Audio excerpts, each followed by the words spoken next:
Hello guys, welcome back to Civil Engineering YouTube channel. Please subscribe our channel for daily civil engineering videos.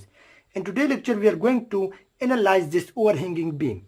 This is an overhanging beam and there are different pointed load acting on this beam, and we have to find out the support reactions and to draw the shear force and bending moment diagram for this beam. So let's start with this support A and let's consider this is support B.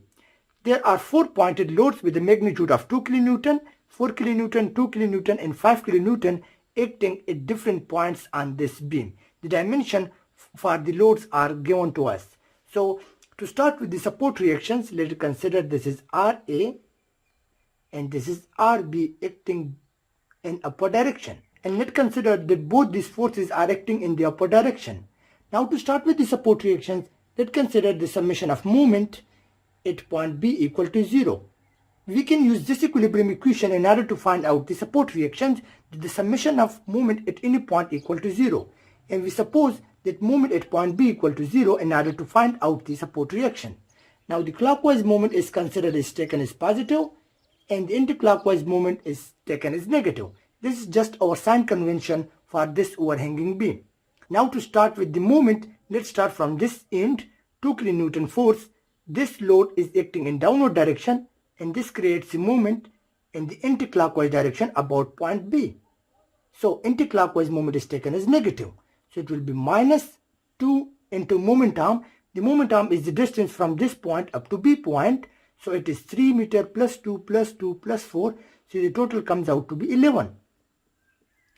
Now there is a load, there is a reaction RA acting in upward direction and it will create clockwise moment about point B because it is acting in upward direction. So clockwise will be taken as positive. It is RA multiplied with the momentum. The momentum is the distance from A point up to B, which is 8 meter. 2 plus 2 plus 4, 8 meter. Now there is another load 4 kN acting in the downward direction. So it will also create moment about point B in the negative direction.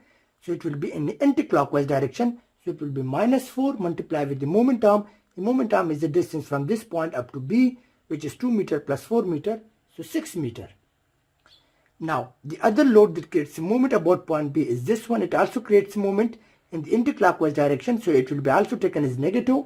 So minus 2 multiplied with the momentum, which is 4 meter. So, and also there is one force that creates a moment here in this direction, in the clockwise direction about point B. So it will be plus 5 into momentum. The momentum is 5 meter. So summation of all the forces about point B is equal to 0. Now I want to remain with this value and shifting all the values into the right side. So it will become 8RA. This will become positive on the right side. So it will be 22. And this will become 24 plus 24. And then this will become plus 8. And this will become minus 25. So by adding all these values, here I got 29. Now dividing this R 29 by 8. So here I got the RA value. So this comes out to be 3.62 kilonewton. So this is the reaction here, 3.62 kilonewton. Now to find out the RB, so we can use this equilibrium equation. The summation of vertical forces equal to 0. The upward forces is taken as positive and the downward forces is taken as negative. This is just our sign convention. So the upward forces are RA and RB, while all other loads are acting in the downward direction, so they will be taken as negative. So RA plus RB minus 2 kilonewton here, and then minus 4, minus 2, minus 5. Summation of all vertical forces equal to 0. Now RB, if I shift these all values into the right side, so I will find out RB. Now by adding all these values, I got here 13 and minus RB minus RA.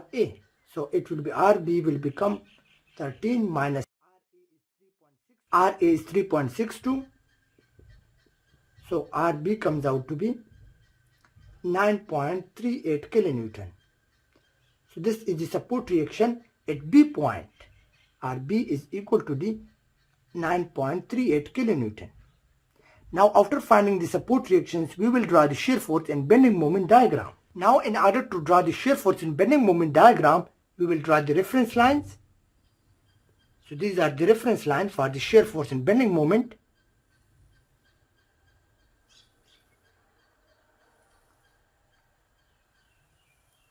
And this is the horizontal reference line for the shear force.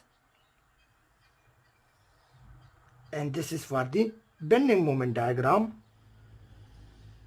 So this represents the shear force diagram in the unit of kilonewton, while this shows the bending moment diagram in the unit of kilonewton meter. So to start with the shear force diagram, I will start from this end. So this is 0, 0 reference line. So there is a load of 2 kilonewton acting downward. So I will bring this in downward direction up to the -2. Because it is acting downward, so I will bring this from 0 up to -2. The downward forces will be taken into negative direction, while the upward forces will be considered in the upward direction. So this is now RA is 3.62. So there is no load in this section of the beam, so it will be a straight line. Now there is a load RA 3.62 reaction acting in the upward direction.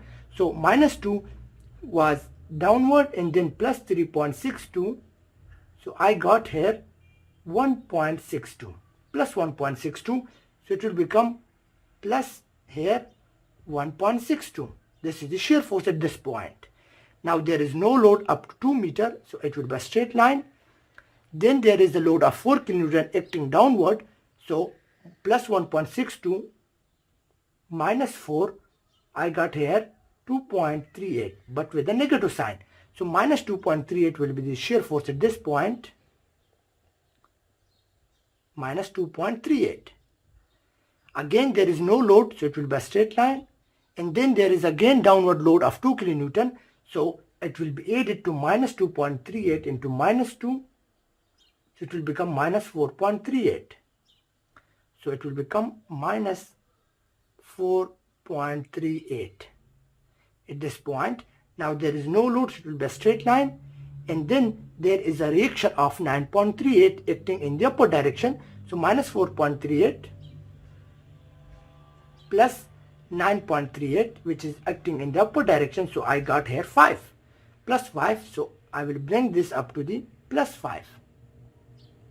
Now there is no load, so it will be a straight line. Then there is a load of 5 kilonewton, so acting in the downward direction, so it will be taken as negative. And this was plus 5, now minus 5, so it comes out to be 0. I will bring this up to 0. So this is the way how to draw the shear force diagram. So this is a negative shear box, this is positive shear box, this is again negative, negative and positive. The boxes above the reference line will be considered as positive, and below the reference line will be considered as negative. Now we will draw the bending moment diagram from these shear boxes. So now to draw the bending moment diagram, consider this is the reference line, this is 0, 0 reference line. Now I will take help from the shear boxes. This is a negative shear box, so it will be negative bending moment value. This is the height of this shear box is -2, and the base is the distance, which is 3 meters. So I will find the area of the shear boxes, and it will be the bending moment area. So the area of this shear box, which is -2, is the height and the base is 3 meters. So it will be, let's suppose area A1 is a rectangle, so base into height, base is 3 meters, multiply with the height, which is -2, so I got -6. So -6 is the area of this shear box. It means -6 bending moment here at this point. Now again there is a positive shear box, so it will be added to this negative. So the height of this rectangle is 1.62 and the length of this is 2 meters. So the area of the second box is 1.62 multiplied with the 2 meters. It comes out to be 3.24. Now adding these two values, -6 plus 3.24, I got here -2.76. So -2.76 is the value here at this point. It will become -2.76 is the bending moment at this point. Because before it was negative and then there is a positive shear box. So this positive shear box was plus 3.24. Now I add the -6 to plus 3.4. We got -2.6. So it is the value at this point. Now I will add again this minus shear box. It is A3, let's suppose, and the height is minus 2.38, and the base is this distance, which is 2 meters again. So I got the area of minus 4.76. So now I will add this with this. So minus 2.76 adding with minus 4.76, I got total value of minus 7.52. So minus 7.52 is the value at this point, minus 7.52. Now the area of this shear box we will find. It will be A4, and the height is minus 4.38, and the base is this distance, which is 4 meters, multiplied with the 4. So I got the total value of 17.52, which is negative. This is minus 17.52. So now I will add these two values. So minus 7.52 was before, and now minus 17.52. So I got minus 25, almost 25.01. So we can say minus 25.0. So it will come out to be minus 25 here at this point. Now this is a positive shear box, so I will find out the area of this box. A5, height is 5 meters, and the length is also 5. So 5 into 5, it is positive, will come plus 25. Now minus 25 and plus 25 will be added, and it gives us zero bending moment, so it will be 0 here at this point. So this is the way how to draw the shear force and bending moment diagram. First you have to find out the support reactions, and then to draw the reference line for the shear force and bending moment diagram. Then draw the shear forces according to the loads in the reaction, and then from the shear boxes we will determine the bending moment value. And it should be kept in mind that bending moment value is always 1 degree greater than the shear force, because this was a horizontal line. You can see these were 0 degree line, horizontal lines, all were 0 degree line, and these are linear lines of 1 degree, are linear line of 1 degree. So bending moment values are always 1 degree greater than the shear force values. These were horizontal lines of 0 degree, and the bending moment were linear line of 1 degree. Hope you guys understand, and don't forget to subscribe our channel for daily civil engineering videos. Thank you for watching our video.